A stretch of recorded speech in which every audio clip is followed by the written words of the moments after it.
So next, I would like to welcome Dr. Stéphane Bouchard. Dr. Bouchard is a professor at the Université du Québec en Outaouais, where he held for 21 years the Canada Research Chair in Clinical Cyberpsychology and teaches cyberpsychology, psychotherapy, and research methods. His research centers around meaningful clinical applications of cyberpsychology and rigorous science to treat anxiety and other mental disorders. He is among the 5 world-leading researchers in the field of clinical applications of VR and telepsychotherapy. So we're very lucky to have him. Thank you, Stéphane.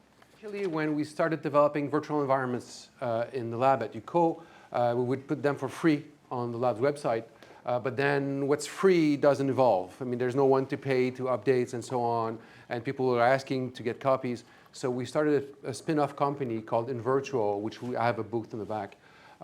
So the virtual environments that we develop in the lab and that could be useful clinically are transferred to the company that can now be distributed or are distributed worldwide. So different company, it's a company that doesn't develop new stuff or new virtual environments, but use what we do in the clinic or in the lab just to make it available. And I should have declared also that I'm a collaborator on paper plane therapeutics as a group.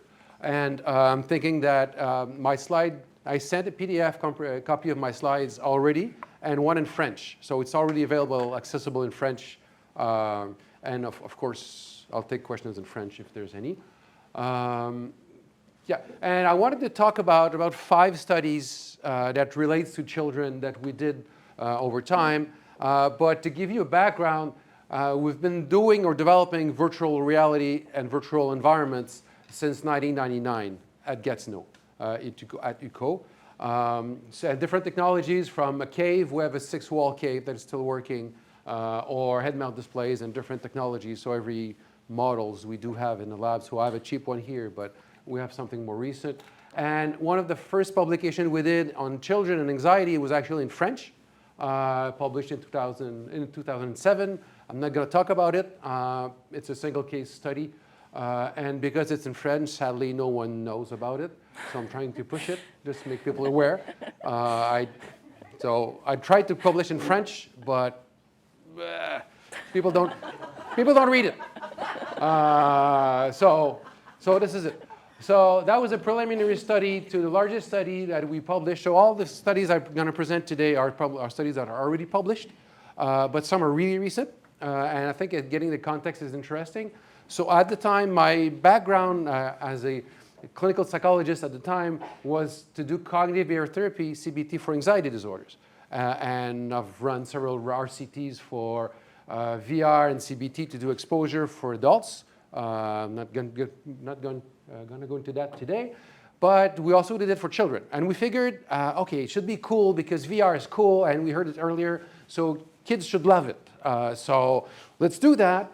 But our point, the interesting element on that study was about motivation. We didn't want to run an RCT because that's a PhD study, and sometimes RCTs are really a challenge for students. So for Julie Saint-Jacques, we decided to look at the motivation. So it's not a good randomized control trial for outcome. You'll see it in a moment because we don't have a control group. But the point was to look at motivation.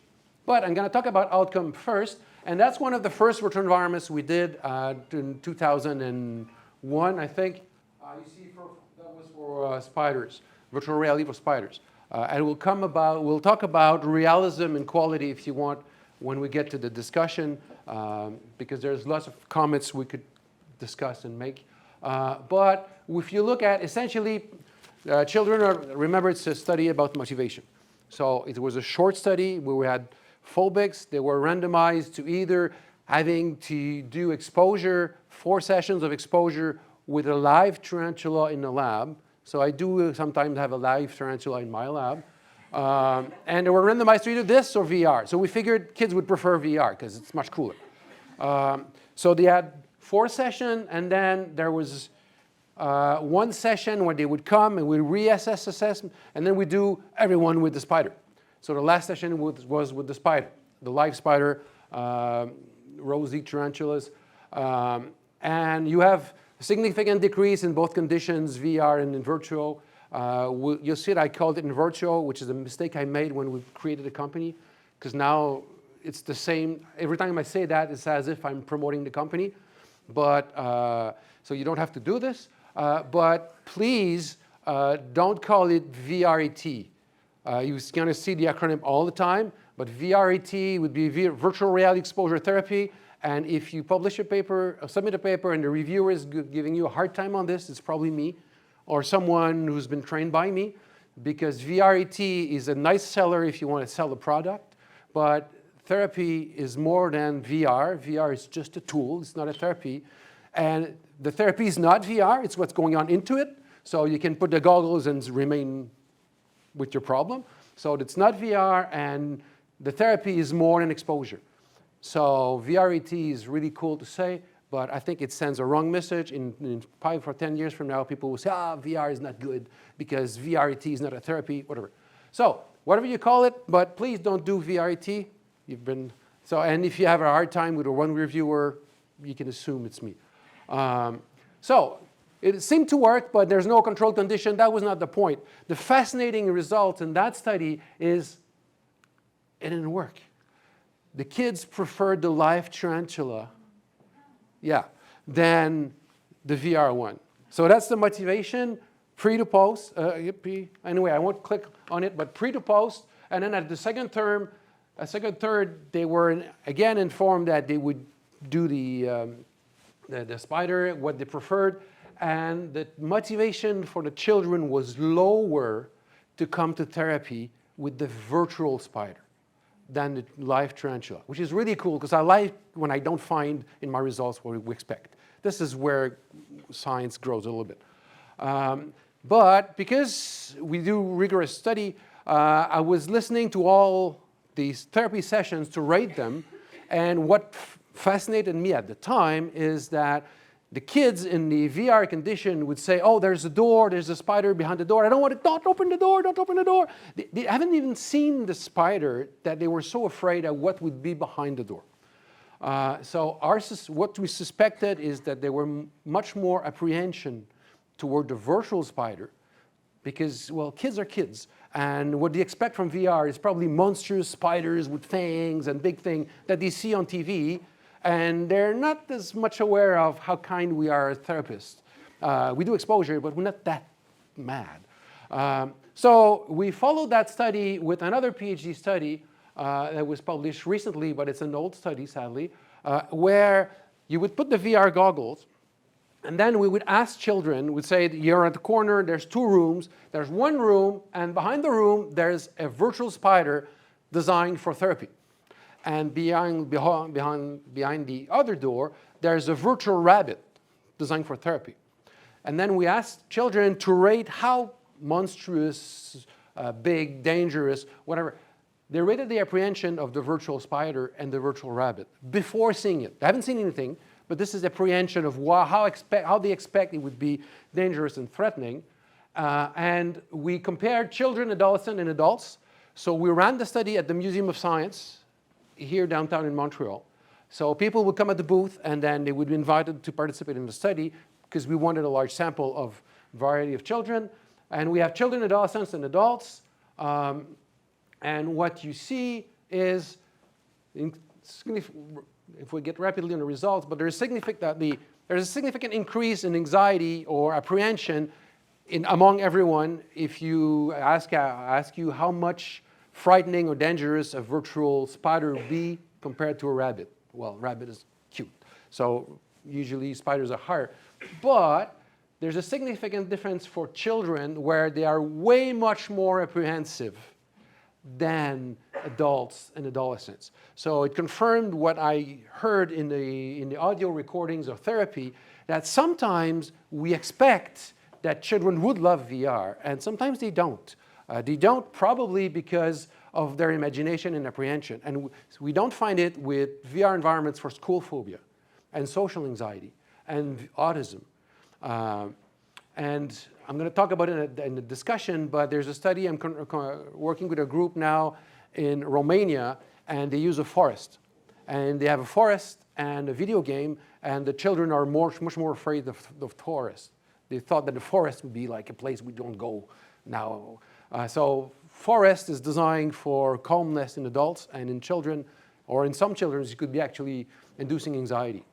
And what was also interesting in that study, the one done in the museum, is if we look at what predicted their apprehension, and we compared general anxiety versus phobic anxiety versus specific phobia of spiders, and of course what predicted the only significant predictor of apprehension was their specific fear of spiders. So it's not because they're more afraid, it's because specifically they're more afraid of spiders because they expect spiders to be bigger and so on.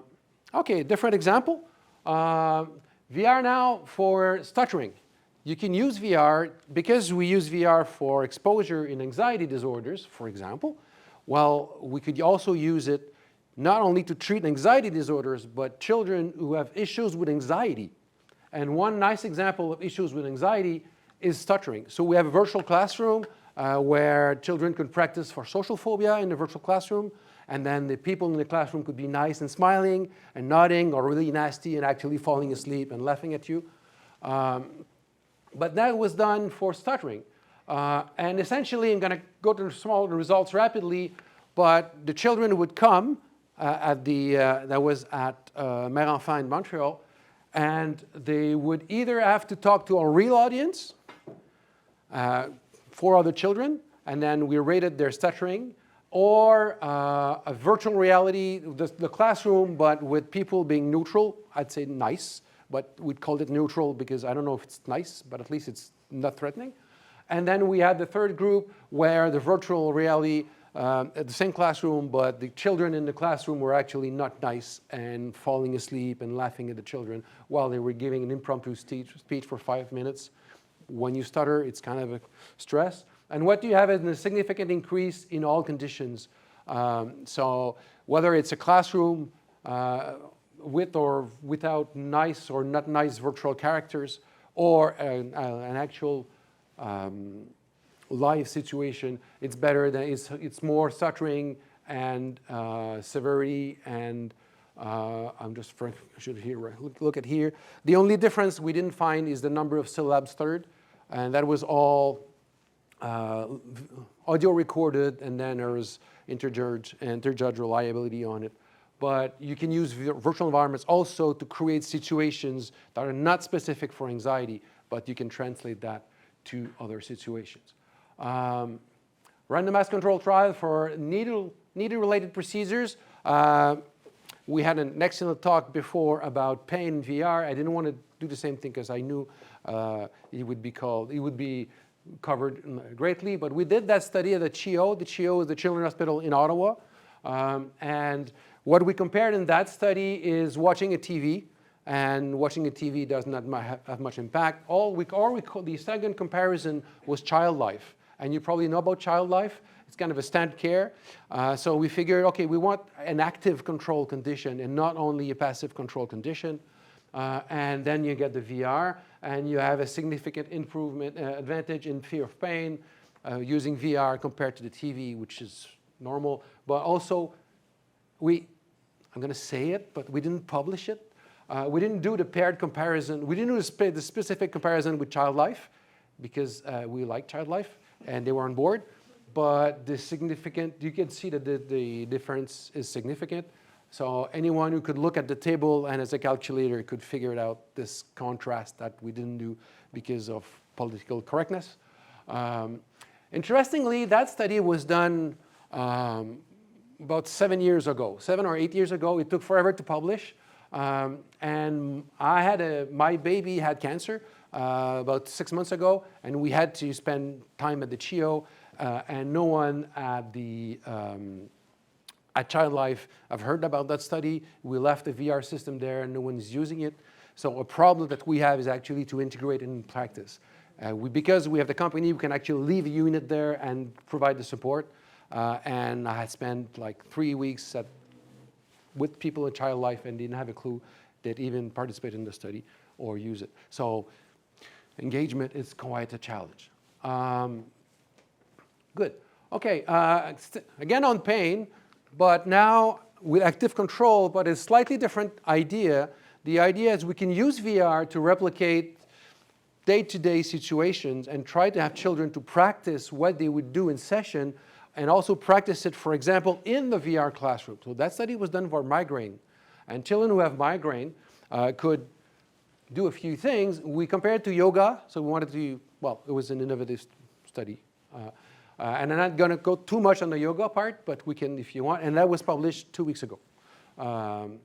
So we used a biofeedback on this one. So the children would wear something on their wrist, and as they would get stressed, the little butterfly that you can see there, the more stressed you are, the less nice the butterfly is.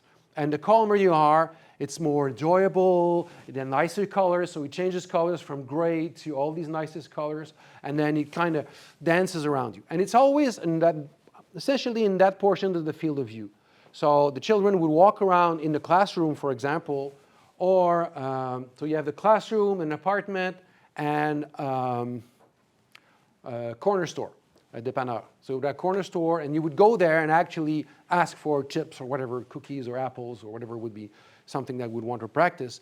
But the children would do the biofeedback at the same time, so you want them to self-regulate their stress in session and then practice it as if they're going or doing a presentation in a classroom or going shopping, for example, with their parents.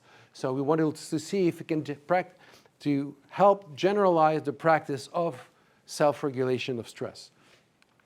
And it's complicated pattern of results, which that's life, to be honest. So for the headache measures, essentially we had random assignment to VR wait list or yoga, and the VR was better than the waiting list, and the yoga was the same as the waiting list on the pain measure, and activity limitation, same thing. But if you look at fear of pain and pain catastrophizing, there was no impact. There was significant improvement in all three conditions. But there was better attendance in the VR condition, but the yoga was done in group, so going to group session may be more complicated. And for those who are questioning about the yoga included all the pauses, but all the pauses that would keep the head up. So you wouldn't do the, I don't know how to call them in French, in English, but the dog pause or whatever. Downward dog. You wouldn't do the downward dog because for migraine children, it's not a good idea. And that study was, the yoga part was driven by Gilles Dupuis from UQAM, that some people know. So that brings me to, if you want to know more about the lab, because I want to insist on the discussion. If you want to know more and read French, there's in the most recent book from Lise Turgeon, who have a chapter 20 on tech and VR. And if you want more in English, we have the same thing done a few years earlier. And there's 2 books, Advances in VR and the one with Skip Rizzo that I co-published. So you have a lot of stuff there. So the lessons, the take-home messages, which is where I want to slow down a little bit, is that children could surprisingly be more apprehensive of VR than we expect. I showed that in the study on spiders, and I mentioned the same thing with the forest. It's children with obesity that are using virtual environments to help cope with their social fear about their body. So I'm trying to switch English from French in my brain, but it's social physique anxiety. So if you have obesity, you might not like what you look like, and because of that, you may not go to the gym or do a few activities and stuff like that. And we are doing studies on adults, but in Romania, we're doing it in children. And the control condition was, let's use a nice virtual environment. And they thought, well, the forest that we're using for the control environments or the calm environment in some of our studies, and the children didn't like the forest. I don't know, maybe I'm too old, like walking in the forest, it's kind of cool. Maybe you don't do it anymore. I don't know. But video game environment was fine. And the adults were stressed with the video game environment. So essentially, let's not take things for granted, because a lot of things has been published over the year, and over the past year, and over the decade, and over the last decades. And that's something I see in VR is lots of people are saying, oh, that's cool, that's cool, that's cool, and then we're going to do that study. And the old folks, like me, published studies decades ago where we looked at this. So look at the literature, and you'll see that a lot of information is already available, so we can move forward to do other things. VR social context could be used for a variety of purposes, such as stuttering or neurocognitive assessment. For example, I'm citing a study from Moras that was done in Montreal, where they use all our virtual environments for social anxiety, but we have a corner store, we have a restaurant, we have lots of places. So let's use the same places again for something else. And this is something that I think came from the medical literature, where we often think like drugs. A drug is designed for depression, not for anxiety, and for depression and anxiety, but not for migraines. Well, it's different in VR. A chair is meant to be seated, but you can actually stand up on a chair and change a light bulb. So a virtual environment is an environment. So it's not designed by pathologies. It could be designed by pathologies, but you can use it for whatever else. So we have an environment where you have, for fear of dogs, where we have a dog, and then there's an alley, and there's dog there. But if you don't mind about the dog, but you have PTSD, post-traumatic stress disorder, because something happened in an alley, well, don't mind about the dog. There's the alley. There's everything you need. So it's sometimes saddening to see that people are reinventing virtual environments and on and on and on, because it's not exactly what they need, but clinically we can often manage the fact that there's a dog there, but no one cares about the dog. It's the alley that matters. So, or same thing with stuttering or neurocognitive assessment, where be creative, collaborate. When we started doing these studies in early 2000, there were like 20 labs, and we share virtual environments. And then we had to, as we did for InVirtuo, we had to sell them, and then something came different in the game, which I would call greed or company business or whatever. But now, well, I'm not going to share it with you because you know, blah, blah. So then it works in silos, and oftentimes people say, oh, well, but I need this environment. Yes, but I can't tell you, I can't sell you, but you can go there, but they don't sell it anymore, but this company, work together, exchange information, and recycle existing environments. Use the game for something else, use the one by paper plane, but for another kind of distraction, but use it for, expand. Because we keep thinking like drug companies that it's been designed for something, it has to be for that. And it's like a chair, it's an environment. VR is effective for pain distraction. I cited one study, but I knew that Lemay would present tons of them, so I didn't want to get into that. But it is important to compare with non-pharmacological strategy, as it was done, as she mentioned before. We need to compare it with active controls, and more active controls, and combining it, and doing a lot of things like this. So in general, not just with pain, but what I see often is researchers comparing VR to nothing, and then claiming it works, and then actually selling the product. That's good for sales. And I'm not pointing anyone, I'm looking down there to make sure that. But let's use it against active controls, because we know that other things are effective, and we're here to make the children or the patients better, not necessarily to promote a specific product. And I'm not definitely looking at the floor because I don't know who's doing what, but my point is, let's do good science, or at least promote good science, or as PhD students, follow up on studies to get larger, whatever. You see where I'm going. VR could be combined with other tools. For example, in this one, we used biofeedback to help generalize coping behaviors from the virtual environments without having to go to the restaurant, these different places. But it is important to me as a researcher that VR is driven, or applications are driven by clinical needs, and not because we can, not because there's a tool. I'd say politely, I receive an email about once a month saying, oh, we want to do VR now because we have funds, and we want to do VR for funding of, I'm going to say autism. Okay, but what do you want to do? I don't know. We don't do VR with autism. Okay, let's look at the literature because there's a lot of things done in autism, A. And B, I think what we need to use a clinical standpoint of what is it we cannot do without VR that we can develop the VR for. And not, well, it's been done with an Oculus, but not with a Vive, or with an Oculus 2, but not a Pico or an Oculus 3.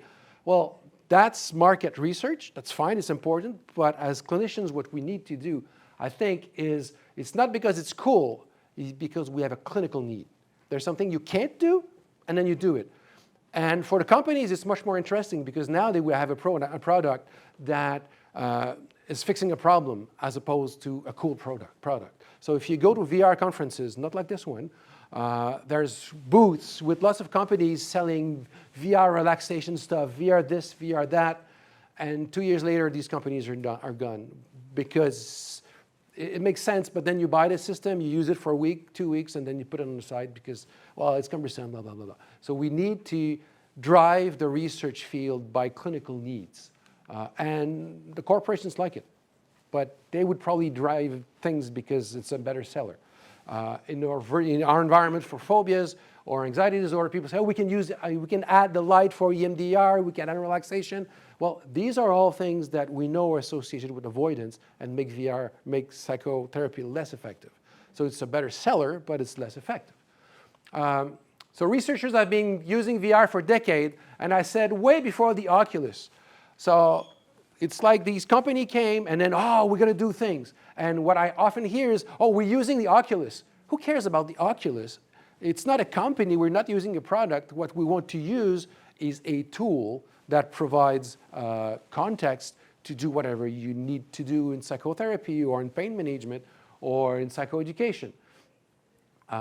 So please, again, let's make good use of previous knowledge. I didn't mention about cyber sickness. I didn't mention about presence, but in all our studies, we measure cyber sickness, we measure presence. Just a note on cyber sickness, please read the literature because you have to measure cyber sickness pre-exposure to VR.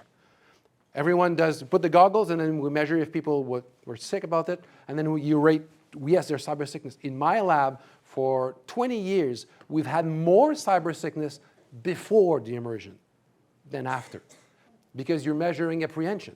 But if you don't measure it before, you're getting wrong results. But then it's too late because you're publishing, and then a reviewer like me will say, hey, we can't do that. So we look at this, look at those things. 2 more notes. Yeah, I'll be fine, I'm on time. Yeah, it's 57. It's more important to understand your psychopathology and treatment mechanism than to understand technology.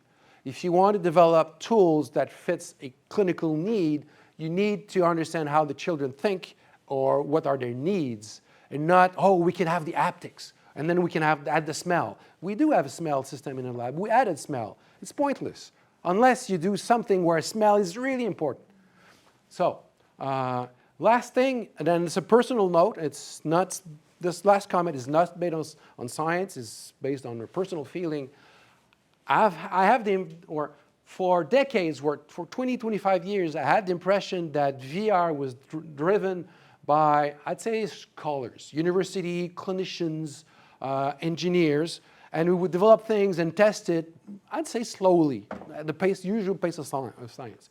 But now my impression is the field's evolving from being driven by these needs to now being driven by commercial interests. Let's look at Meta, for example, so I'm not pointing anyone in the room, but they want to sell VR headsets. They want us to use it. They want us to use Facebook as immersed. They created the concept of metaverse, which is VR, but it's been just now renamed differently. But there's commercial interests that are now developing things much faster than what we did in the past. And with AI, man, it would take us years to develop an environment. 10 years ago, we could now do it in 6 months, then 3 months, and now we can do it with AI in probably a day. It's not exactly the environment you want, but it is going so fast that then there's going to be products. And products will be available like virtual companions. We have a virtual companion, for example, in our lab for people with dementia. So you talk with a companion immersed, then our point is to make you reminisce because you have severe dementia, people don't go visit. But that's a VR design clinic. What will happen when 5 companies say, hey, we can sell it? Then researchers will probably be lagging behind trying to see whether it's good or not, or the pros and cons and so on. So I think it's a turning point in the field, and I thank you for your patience.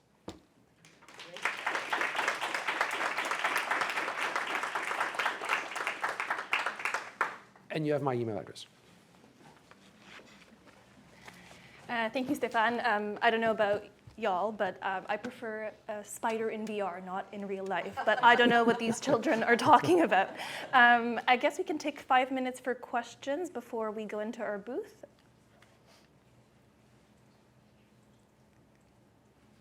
Or, oh.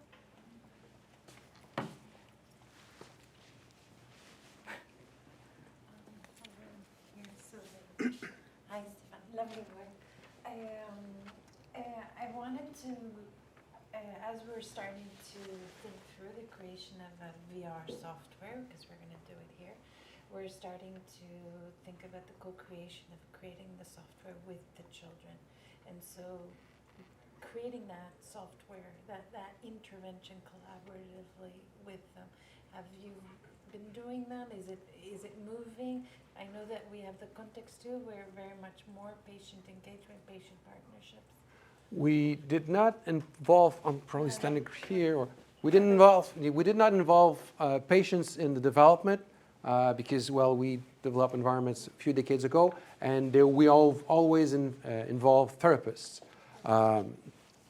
Although we have a study for Inuit population, and we did involve Inuit people in the development of the concept of the environment. That's an RCT now running at the Douglas. To personalize an environment, to create it from scratch usually is a long process. Because if you use Unity or something more complex than Blender, well, it requires a lot of mastering a lot of skills. Although Patrice Renaud, who is another researcher doing VR, he works at Pinel with sex offenders. So it's a different population. But he has virtual environments designed on the needs of the sex, well, what drives the sexual interest of sex offenders. So we can actually put them in a virtual environment with these virtual character that would display the distress that turns them on to actually better assess sex offenders. And that is tailored. The same thing with the studies on schizophrenia, where you can actually, what he branded avatar therapy, where you actually you create the virtual, a virtual version of the delusion or the whatever, the Satan or whatever that haunts you, and you can actually talk back with that virtual creature. So that's design, but it's not from scratch. But there's a few studies around doing it so far. Any other? The difference between film and created environments. You mind doing it again for the microphone? Hello. I'm Guillermo Lopez. I'm doing VR for elder people. I'm a cinematographer, and I'm doing films. Which is the difference between films and these environments that sometimes, and the pixels and the quality and the sound. Okay. What's the difference? I don't have, to my knowledge, literature with children about your question of using 3D, what we call real-time rendering 3D, which is what I showed with virtual characters that are designed from scratch, versus what we call 360 videos, where you can actually film. But there's a few studies on adults, and I don't know any studies specifically comparing in the geriatric population. But if you can, well, moving 2 steps back and trying to be mindful of time, there's a difference between film and VR. and then there's 360 videos in VR. In film, the film is pre-scripted. So in a movie, you're afraid of heights. They're going to go close to a cliff. But at some point, at 2 minutes 35, they're going to jump. And if you don't want to jump, they're going to jump. So movies are pre-scripted. So we don't, in VR, you have the interaction. You may actually walk away from the cliff. So you need the interaction to define VR. So how we define VR, the notion of interaction is part of it. If you have the environments that are designed with graphics, like real-time rendering, the little cartoonish characters, if I might say, they are created fully in VR all the time. So I can actually open the folder. I can go here and open that drawer if I want to and put my hands into it or whatever, because you have full interaction. But that creates some lag. It takes more time for the computer, and it's usually less realistic. The alternative is 360 videos. You take a camera like this, you put it here, you click, and you have either a picture of the room or a video of the room. And now we have a fully realistic environment. If you use the Samsung 2 or 3, there's cheap, affordable ones, it's pixelized a little bit. If you use really high-tech, high-defined one, you have great environments. There is one actually, there's a thing that is circulating now from a group, from the native group, to experience what it is to go into classrooms when you're native. Trying to make it simple. But it's high def. It's really high definition. You're getting realism. That's a good point. The problem is you cannot move out of a picture. If I take a picture from here, I cannot move out of it because it's a picture. So your interaction is limited. And if it's a film, I have 2 studies running now in Denmark where we use 360 videos for social anxiety.